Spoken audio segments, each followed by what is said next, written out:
So then the next part of this is around space syntax. Has anyone done space syntax work, or aside from design folks? Okay. So space syntax has lots of different things about the discussion, but I think there's a good article in the Harvard Business Review called "Who Moved My Cube," which I'm happy to share with the Herman Miller folks here and the APG people with, if you don't have it already, and you can share that with your clients. It basically, in my opinion, goes through the rules of space syntax without saying it's space really is. So it talks about different thoughts about space and why space logic matters. And here are the three, and they all start with a P, and so it's very easy to remember. So this is not data, this is sort of research theory sort of stuff. So the first one is built on proximity. We're getting into a new discussion here. So the first one is built on proximity. There's generally a 30-meter rule and a rule of turns within space syntax. So if you have to make 4 turns, Heather, if Heather has to make 4 turns, I know you're not at the same place, but I'm just going to use it as an example. If Heather has to make 4 turns to see Michael, let's say that they work at the same place, which I know they don't, then Heather will never see Michael.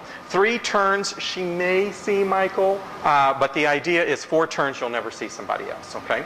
So it's also built on this idea of a 30-meter rule. So if your organization is having challenges around collaboration, connection, knowledge sharing, all that sort of good stuff, it's not going to happen if people have to have lots of turns in the space to make that discussion happen, okay? So you want to give people as many routes as possible, and you want to decrease the amount of turns that they have to take. True story, no joke, all built on research. 4 turns, you're never going to see someone. The next thing, so you have proximity. The next one is privacy. So there's lots of blogs out there right now that are making very nasty comments about the new space of working and that sort of open plan environment, okay? And it's not working, and there's all of this sort of stuff which you can see out there, okay? So here's my thought to all of that. Privacy matters, and I would argue that folks at the dealership and Herman Miller will tell you that regularly. We are not saying, in terms of drinking the Kool-Aid, that everybody needs a very high collaborative open space, benches all around. We're not saying that at all, at all, at all.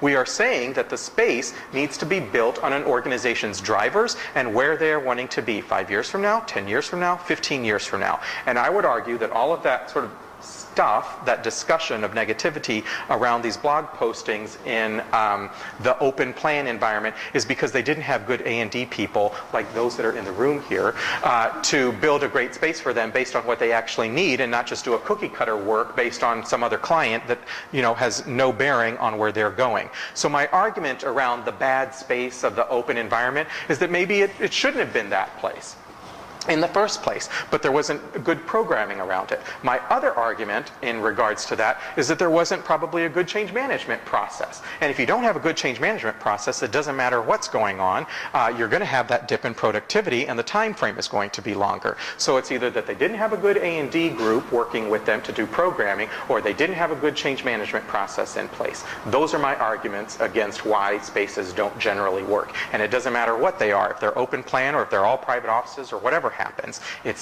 In my opinion, it's one of those 2 reasons, okay? So there's my soapbox. Did you have a question? No? You're okay? Any questions about that? I have another P. Yes, ma'am. Dara.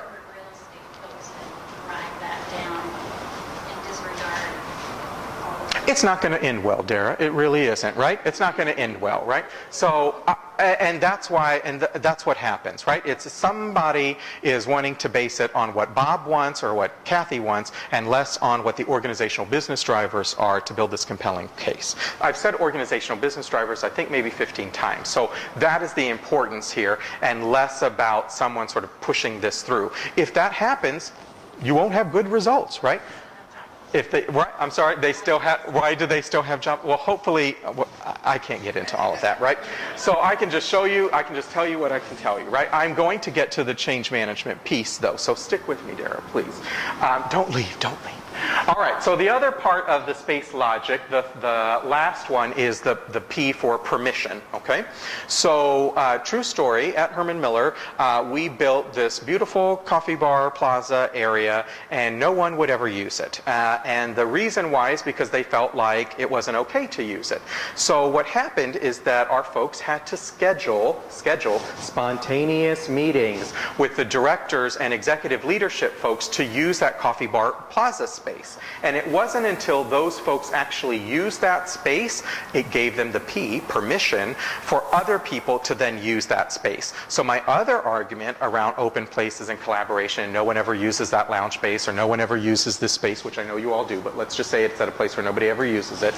The reason why people don't use it is because they feel like it's not okay, it's not appropriate, no one ever said that they could. So the only way that people will use that space is if their boss or their boss's boss or their boss's boss's boss uses that space as well. And sometimes, as strategy people, we have to schedule those unscheduled sort of conversations, okay? So just be ready to do that, or else people aren't going to use that space. Now, once they find out it's okay, they'll use it all the time. And that's what we found through our work at our office. But it's only going to happen if they see leadership doing it. So proximity, privacy, permission. Those are the three sort of basics within this idea of space syntax.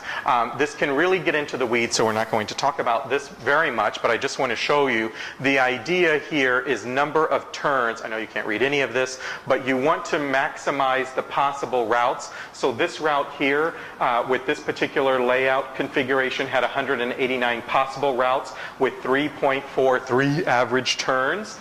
When you reconfigure the space, it ends up with 500 plus possible routes and 2.36 average turns. So all of that sort of links to the idea that you want to have more ways to get somewhere and more possibilities to make that happen and less turns in the process. So any questions for that should be directed to your A&D people and your dealer designer partners in the room in regards to that sort of stuff, but I just wanted to show you why this matters in terms of proximity, if you will.